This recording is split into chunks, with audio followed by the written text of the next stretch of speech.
Tem que gravar a ideia rápido porque as ideias escapam, como mágica. Principalmente eu sendo um homem vivendo numa sociedade mágica, né? Então, eu gravo aqui o áudio e mando para o Talamonte, no caso. É quase uma paródia, sabe? Fazer a figura do homem politizada mesmo. E das mulheres uma coisa assim que está em silêncio, sempre olhando, ela sabe. E elas conversam entre elas sobre como fazer, como melhorar. E os homens sempre colhendo os frutos, são os políticos da questão, né? São os babacas, quem faz são as mulheres. Né? Bom, comecei a escrever. Bom, eu acho que é isso. Queria pôr você a par de uma história que não precisa ser filmado, isso que eu falei. Eu tenho 3 longas na gaveta, né? O começo de outras histórias, o começo do Muros, que seria um quarto longa, que tem umas 20 e poucas páginas. Estou começando a escrever. Eu mando pro Talamonte uns áudios, de vez em quando a gente conversa, grava um áudio e manda, gravo áudio longo, de 10 minutos. Mas eu tive a ideia, ouvindo o áudio que eu gravei e mandei para ele, abri o Word aqui, bolei que, que a história ela pode se chamar A Sociedade dos Mágicos. Porque o nome, Isso é um Segredo que Só os Homens Sabem, é muito melhor. Mas hoje eu pensei em A Sociedade dos Mágicos. Porque tem aquele livro famoso, O Despertar dos Mágicos, né? Que meu tio Tião gosta muito. Aí eu pensei, A Sociedade dos Mágicos, né? E daí eu pensei assim, eu vou gravar um vídeo agora, senão eu vou esquecer. Eu já comecei a introdução, já marquei aqui para daqui um mês uma consulta na reumatologista para ver essas minhas dores que pode ser reumatismo, né? Mas não é isso que eu quero falar. A ideia era o seguinte: se eu contei aqui para ele, para o André, um resumo do que é esse universo, que não dá para voltar para soltar o áudio, mas eu estava escutando assim, sempre que eu gravo um áudio, eu escuto o áudio para saborear o que eu falei, para ver o que é essa escrita oral.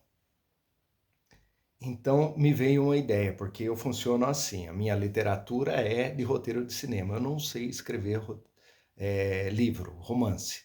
Então eu consumo romance e agora, como a Silma deu a dica daquele como ler como um escritor, comecei a pensar assim, então a gente lê aqui, nossa, de madrugada eu pensei em gravar um vídeo falando sobre a época do Orkut, todas essas coisas meio memorialistas, né? Que existia uma comunidade da Lígia Fagundes Telles. Aí tinha um carioca chamado Adão. No Rio de Janeiro ninguém usa nem roupa, né? Então, sempre ele saradão, sem camisa, né? E eu lembro que juntava, e todo mundo já era mais velho que eu falo, que nem a Angélica tem 35 anos, né? Na época a gente tinha essa idade, e a gente estava mais velho, se sentia mais velho, né? Hoje eu sou um cinquentenário. E na faculdade, isso daí em 2000, imagine se eu fazia faculdade, 2000 e... Isso aí devia ser uns 2008. Eu me formei em 2006. Então, imagine. Eu sei que o que eu faço aqui no YouTube de gravar audiolivro, naquela época não tinha o YouTube. Então o amigo Zé Renato Scorsato falava assim, o YouTube vai ser a televisão do futuro, você é a televisão. YouTube. A TV aberta, e ele foi visionário mesmo. Eu não entendia o que ele falava, mas como a TV aberta vai parar de existir ou vai ficar secundária? É o que a gente vive. Essa porcaria do YouTube com pseudo-jornalismo, uma guerra contra a TV aberta tão substituída pelos extremes, né? pelo YouTube também, onde todos nós aqui podemos falar o que quiser, o que vale é a visualização. Então, se o povo quer ouvir mentira, visualiza muita mentira, essa virou o jornalismo oficial. Nossa, é o pão e circo ministrado pelo povo. O povo diz, é o populismo, né? É o populismo. A gente chegou nessa época, agora pessoas querendo retroceder a ideia de uma democracia, né? Clamando, dizendo, não, nós precisamos ter um ditador. É uma loucura, né? Não é para eu falar sobre isso. Não era isso que de madrugada eu com dor fazendo alongamento. Tô cheio da sequela dos alongamentos, mas que me fez dormir mais um pouco, né? Mas o que acontece? Mostrei o processo aqui no que eu ponho o notebook aqui. Eu preciso descansar um pouco de gravar os áudios porque eu tô com muita dor no corpo, né? Mandei pro Talamonte, que é o nosso diretor de filme, umas ideias do que eu estou escrevendo, porque ele escreve também, eu escrevo. O escritor tem que ficar conversando com o escritor, se autoestimulando, estimulando o outro, incentivando, né? Então eu quero dizer que esse canal meu do YouTube, existia algo semelhante há 20 anos atrás, menos um pouco de 20 anos atrás, que era o Orkut. Antes de ter o Facebook, que o Facebook também já está sendo substituído pelo Instagram também, existia o Orkut, que era muito lento. E na faculdade o pessoal estimulava que a gente ligasse o computador, fizesse um e-mail e tivesse lá a rede social, um perfil no Orkut. Aí tinha uma comunidade da Lígia Fagundes Telles, que tinha esse cara que morava no Rio de Janeiro, que chamava Adão, e tinha pessoas espalhadas pelo Brasil inteiro. E tinha uma moça da nossa idade, né, que não era mais tão jovem assim, né? A gente estava lá acima dos 35 anos. E que era um fã-clube da Lígia Fagundes Telles, que era ainda viva. E eu, como estudava bastante a Lígia, eu tentava colocar com o olhar de... Nossa, esse vídeo vai ficar longo. De escritor. Então todo mundo ali era só fã da Lígia. Fã que nem do cantor de rock, sabe? Quando ia ter lá um lançamento de livro, alguma coisa de sessão de autógrafo, o pessoal ia. Então, essa moça que trabalhava em São Paulo nos Correios, são pessoas que nunca mais eu vou ver, eu nunca vi a imagem deles em movimento, é diferente, né? Agora as redes sociais são muito dinâmicas, né? As pessoas gravam imagenzinhas, as redes sociais. Naquela época era só fotografia e demorava um tempão para postar cada fotografia. Então a gente tinha um álbum de fotografia assim. Quando a gente punha uma foto a mais era uma vitória. Demorava um tempão para postar uma foto, um tempão outra. Nossa, era muito lenta a internet na época do Orkut. E daí o que acontece? Se agora eu gravo audiolivro, a época eu estava já com vontade de querer ser escritor. Então eu treinei na máquina de escrever e daí eu pegava o teclado e copiava do livro, digitava o conto da Lígia Fagundes Telles por etapas e ia postando. Que nem aqui, igualzinho o Facebook. O Orkut era a mesma coisa, tudo igual. Você tinha lá o mural também, que não chamava mural, que era... Não me lembro como é que era a página, se era fixa, como é que era isso. Eu sei que você poderia mandar mensagem que todo mundo via, né? Então tinha o perfil lá da página da Lígia Fagundes Telles, que o administrador era esse Adão. E ele se intitulava, sendo homem, né? A Lígia Fagundes Telles, assim, botava de mulher, e ele sentia, assim, um macho alfa lá.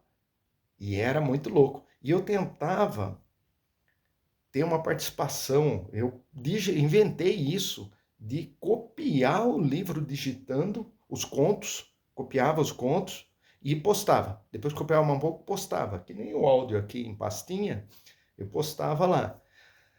Aí essa, que era uma pessoa muito interessante, que trabalhava no Correio em São Paulo, eu não sei se na época eu corria de bicicleta, o que eu fazia, porque eu acho que ela corria, tinha lá tipo corrida lá em São... Não sei, a gente tinha... Eu estou dizendo isso porque eu comecei a gravar o 2666 do Roberto Bolanho, que dizem que é o último livro dele, 2 anos depois ele morreu, e é o escritor latino-americano, ele é chileno, ele é muito, muito importante, é um grande escritor. Eu não gostei, eu gravei meia hora, não gostei muito, porque são... Mas me lembrou a comunidade da Lígia Fagundes Telles e do pessoal que é fã. Mas no livro 2666, o protagonista, um chama Spinoza, outro Morini e outro Pelletier, é francês.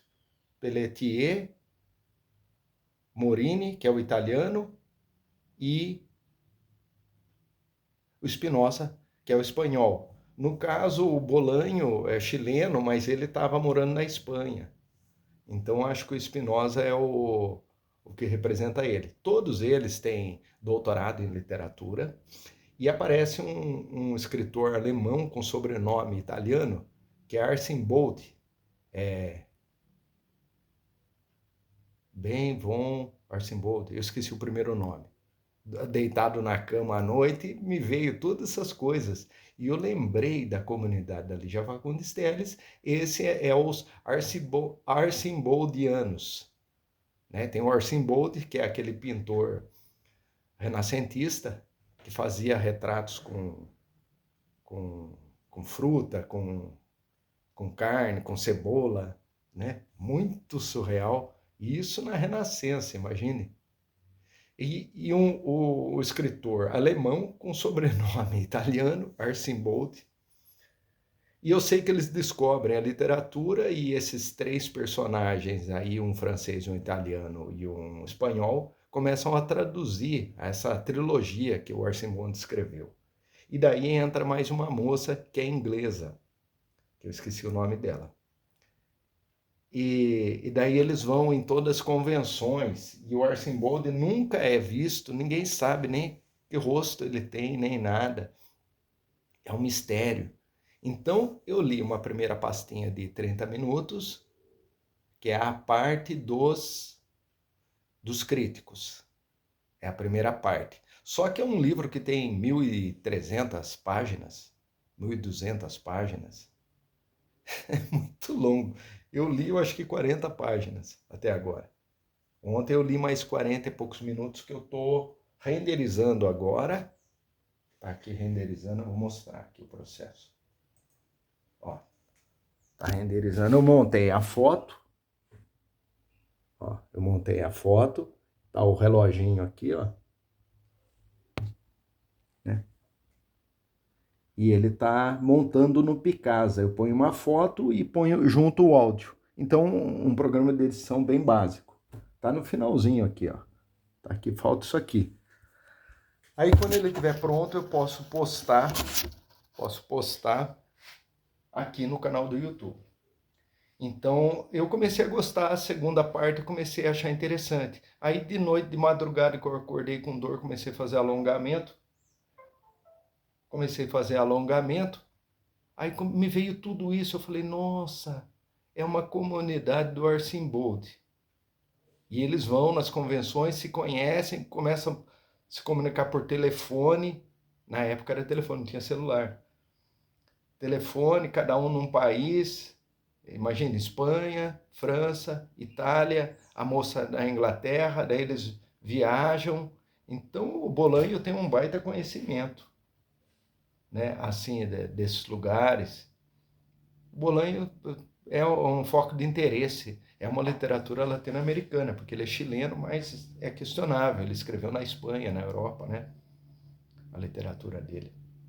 E ele morreu cedo, né, tinha lá uma doença que ele já sabia que ia durar pouco. Ele escrevia sem parar, e os empregos dele era de segurança de estacionamento, vendedor de bala, é umas coisas assim. Eu vi aqui no YouTube o pessoal comentando do Bolanho, né? Ó, tá passando um avião, esse barulho é do avião.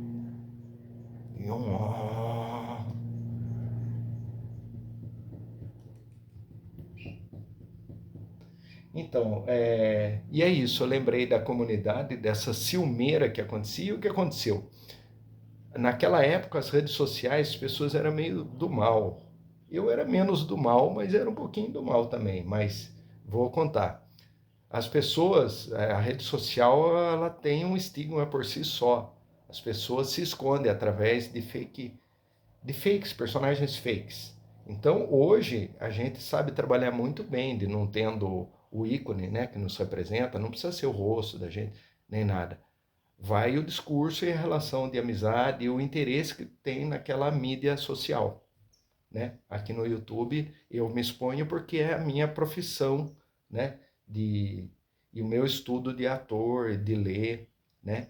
Então as pessoas comentam embaixo, é diferente. Se quiserem no canal dela também se expor, isso, eu incentivo. Mas a gente entende que ninguém está se passando por ninguém para, né? Então hoje é mais tranquilo. As pessoas escrevem no comentário aqui, às vezes eu não aprovo um comentário. Há muito tempo eu aprovava. O Rafinha, um amigo meu, né? O Rafa falava assim: não, aprova, e daí você responde com educação, as pessoas vão ver que você é um cara bacana. Eu até fiz isso uma certa época. Agora eu deixei assim, ele. A maioria dos comentários que o pessoal comenta aqui embaixo já aparece. Mas eu acho que ele ainda tem um dispositivo que quando eles veem que é meio ofensivo, alguma coisa, eles retêm. Aí eu vejo lá e aprovo. E esse alguém escreveu aqui embaixo, escreveu assim, o áudio ruim, infelizmente. Eu não aprovei, porque eu fiquei pensando, eu sempre tento responder, são poucas pessoas que comentam. Hoje o pessoal comenta positivamente. Naquela época do Orkut, nossa, tudo era rede quase capciosa, tipo de relacionamento, de as pessoas, entendeu? Fazendo um perfil fake. Era muito complicado, as pessoas eram muito grossas uma com a outra, como se, ó, ninguém perguntou nada para você. Hoje não, você pode responder numa postagem de outra pessoa, se outra pessoa, se for com educação, as pessoas criam até uma amizade e um respeito. Ninguém tá é possível entender assim. Ainda existe o estelionatário. Resumindo, naquela comunidade do Orkut, que tinha esse cara que era um xarope, que usava a comunidade para se autopromover nesse sentido do macho alfa. Porque só tem mulher lá. E daí o que aconteceu? Nem lembro o nome da minha amiga lá, eu lembro o nome do cara, tá vendo? E eu sei que comecei a contribuir digitando. E daí as pessoas gostaram, porque na época não tinha PDF fácil para ler. A gente tinha um livro aqui, então ao invés de gravar o áudio de leitura, que na época eu digitava para treinar a digitar. Eu vou treinar a digitar, eu quero entender, ó, eu não sei traduzir, então eu vou digitar. Eu copiava os contos da Lígia, copiei o menino inteiro. Eu extraí todos os diálogos do Ciranda de Pedras. Eu contava a história só com diálogo. Os diálogos, sem marcar locação nem nada. E na época eu não estava estudando roteiro de cinema, não sabia a escrita de diálogo, mas já fazia teatro, né? Há um bom tempo. Resumindo, eu sei que essa amiga sempre caía meio na conversa do administrador, eu não conseguia ter uma importância nessa comunidade, eu queria ascender, que eu fosse talvez um administrador também, por causa da minha colaboração. Então essa amiga digitava um pouco, eu digitava lá umas 5 postagens, ela postava um. E mais 5. Aí quando vê o conto estava inteiro quase digitado por mim, e ela tinha 2 trechinhos que ela pegava no livro dela lá e digitava. E era muito legal. Só que eu sempre fazia análise escrevi embaixo, nos calhamaços, análise do estilo da escrita da Lígia Fagundes Telles, né? Que me atraía muito para o cinema, essa maneira. E eu queria escrever. Aí eu pus algumas postagens, alguns contos meus, pedia para o pessoal ler. Ninguém lia, né? A mesma coisa. E me ignoravam. Eu era o patinho feio ali. Me ignoravam. Aí eu falei, pô, aqui é um fã-clube de artista. E esse cara é o líder da torcida. Ninguém ama a escrita, que quer escrever mesmo, né? Então a qualidade que eu tenho aqui no YouTube, gravando audiolivro e com a conversa aqui, no caso, com a Angélica e com a Silma, que não deixa de ser uma comunidade. É muito mais presente, muito mais interessante. A gente aborda muito mais coisa, fala a opinião da gente, né? Lembra o trecho 2666 do Roberto Bolanho lá, que é a parte dos críticos, que o pessoal do doutorado em literatura, eles traduzem, né? O Spinoza, que deve ser o alter ego do Bolanho, que é o espanhol, tem a pretensão de ser escritor. Então lembrei da comunidade do Orkut, da Lígia, né? Desse meio de pessoas, né?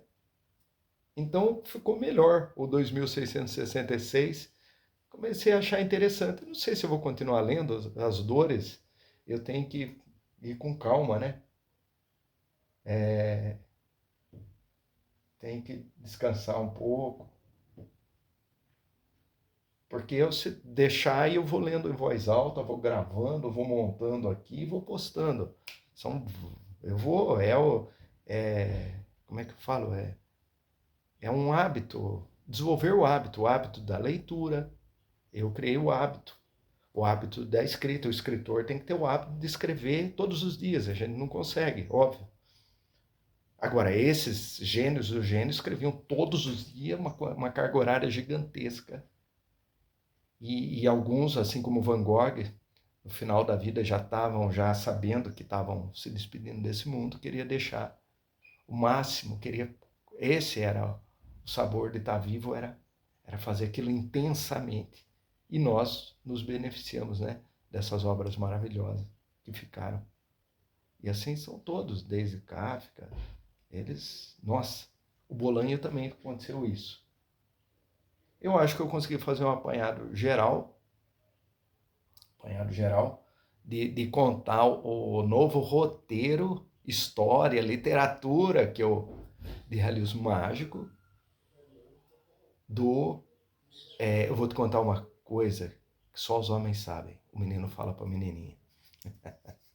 Magia, isso é magia.